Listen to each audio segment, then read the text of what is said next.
રાજકોટ જિલ્લાના યાત્રાધામ વીરપુર પંથકના અનેક વિસ્તારોમાં ચોમાસાની શરૂઆતમાં ઠીકઠાક વરસાદ થતા ખેડૂતોએ મગફળી, કપાસ, સોયાબીન, મરચી સહિતના વિવિધ પાકોનું વાવેતર કરી દીધું હતું. જો કે વાવેતર બાદ વરસાદ ખેંચાતા ખેડૂતોની મુશ્કેલીમાં વધારો થયો છે. વાવેતર બાદ પાકના અંકુર તો ફૂટી ગયા છે, પરંતુ પૂરતો વરસાદ ન પડતા અનેક ખેતરોમાં પાક હવે મુરઝાવા અને સુકાવા લાગ્યો છે. કેટલાક વિસ્તારોમાં તો વરસાદના અભાવે વાવેલા બીજ જમીનમાં જ પડ્યા છે અને હજુ સુધી યોગ્ય રીતે ઉગ્યા નથી. વરસાદ ખેંચાતા કૂવા, બોર અને તળાવના પાણીના સ્તર પણ નીચે જતા રહ્યા છે, જેના કારણે ખેડૂતો સામે પાકને પિયત પાણી આપવું પણ મોટો પ્રશ્ન બની ગયો છે. હાલ પાકને પાણીની સૌથી વધુ જરૂરિયાત છે અને એ જ સમયે વરસાદ ખેંચાતા ખેડૂતો પર આર્થિક સંકટના વાદળો ઘેરાયા છે. વરસાદ ખેંચાતા મગફળીનો પાક હવે પીળો પડવા લાગ્યો છે. ગરમી અને ભીજના અભાવે પાકમાં જીવાતનો ઉપદ્રવ પણ જોવા મળી રહ્યો છે, જેના કારણે દવાનો છંટકાવ કરવો પડી રહ્યો છે. મોંઘા બિયારણ, ખાતર, દવા અને મજૂરી સહિતના ખર્ચને કારણે ખેડૂતોની એક વીઘે અંદાજે 80% ખર્ચ થઈ ચૂક્યો છે.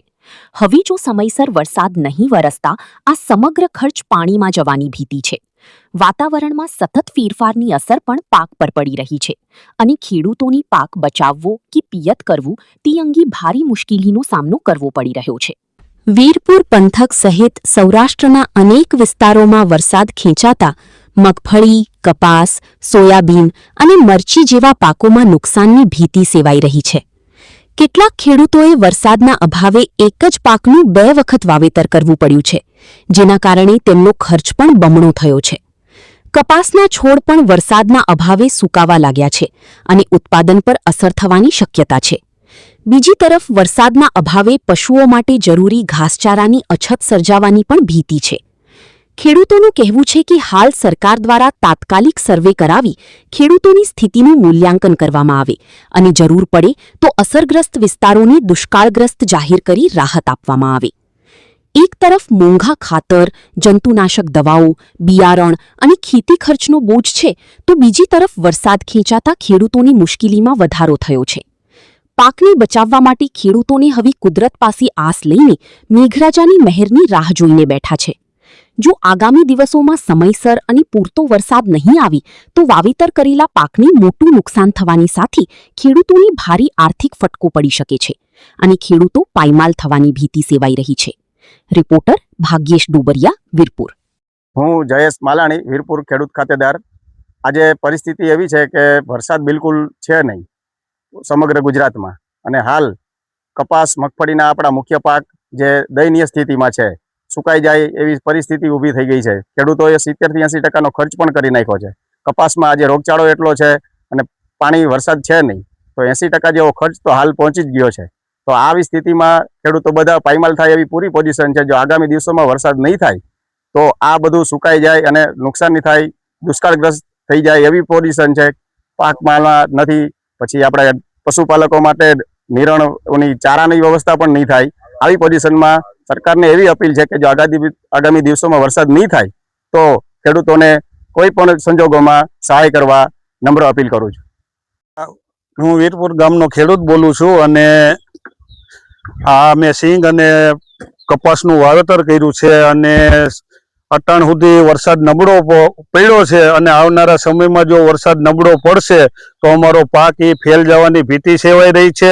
અને અટાણે તળમાં જે થોડા ઘણા પાણી ચડ્યા હતા એમાંથી અમે ફુવારા અને ટપક સિંચાઈ દ્વારાથી અમે એને પાઈ અને પાકને જીવતો રાખવાની કોશિશ કરી છે.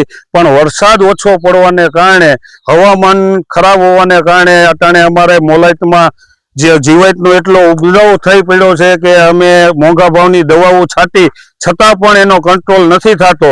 અને જો વરસાદ નહીં પડે તો અમારો આ પાક ફેલ જાહે અને લગભગ ખેડૂત પાયમાલ થવાની આની ઉપર આવી જાહે.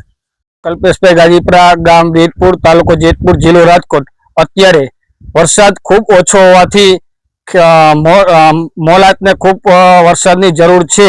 અત્યારે ખાસ કરીને અત્યારે વરસાદની ખૂબ જરૂર છે. વરસાદ ઓછો હોવાથી કૂવામાં પાણી પણ ચડેલ નથી.